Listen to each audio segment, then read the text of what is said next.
What do you know? And what do you think? Well, I think that the news that came out that was broken by the Baltimore Banner was shocking to Ravens fans. And Baltimore's quirky for a lot of reasons, but one of the reasons is you will find Baltimore Ravens fans wearing the jersey of their kicker. So it's not Justin Tucker.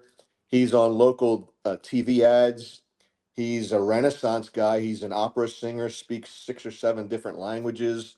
Just Okay. an all-round talented guy, and he's a man of deep conviction with his faith. He's a guy who just it's kind of shocking that this news came out about the alleged things that he's done. There is a big part of the fan base that just wants to cut bait with him right away because I think they're so shocked and upset that he, of all people, has been, accused of doing these things. And they just want, and he's just a kicker, right? So let's cut him loose. But I think the organization is taking a very pragmatic approach to this because he is an iconic figure for the Baltimore Ravens. He's arguably the best kicker in NFL history, has the longest field goal in NFL history of 66 yards. So there's a lot of reasons the Ravens are going through their due diligence to make sure that what he's being accused of is something that he's actually done. And they're allowing the NFL their investigators to take the lead on this, and then they'll follow their lead.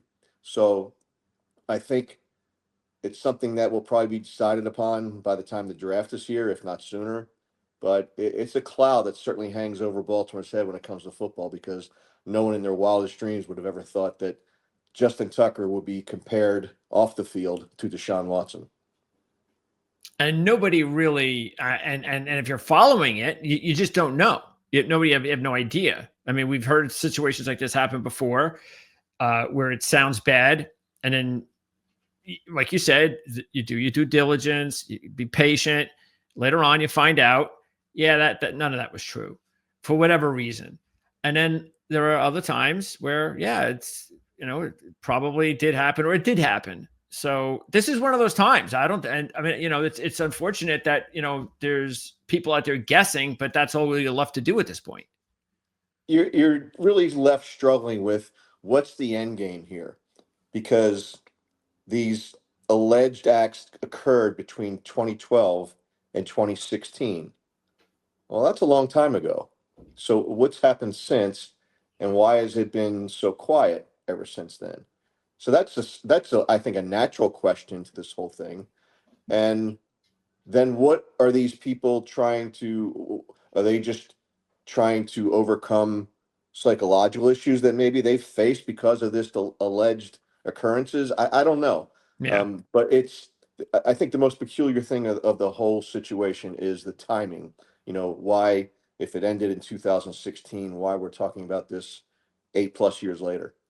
Yeah. And it's so interesting because it's like it happens right after his most difficult season. Right. It's like, is that a coincidence? Or is there something to that? Or maybe the people, let's just say they're telling the truth or not. I don't know. Maybe they felt this was the perfect time because now I'm hearing that they're talking about, a lot of people are talking about cutting him.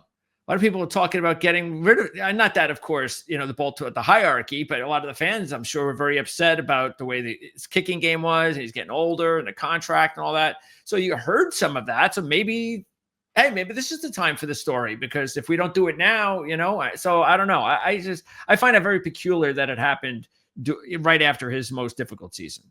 This is speculation on my part, but I think that there were rumblings of this, at least in Tucker's world, that this was going on during the season, which obviously could take your eye off the ball, Yeah. literally and figuratively, right? Yeah. So, that's speculation on my part. So maybe this was going on during the season, and why they waited till after the season.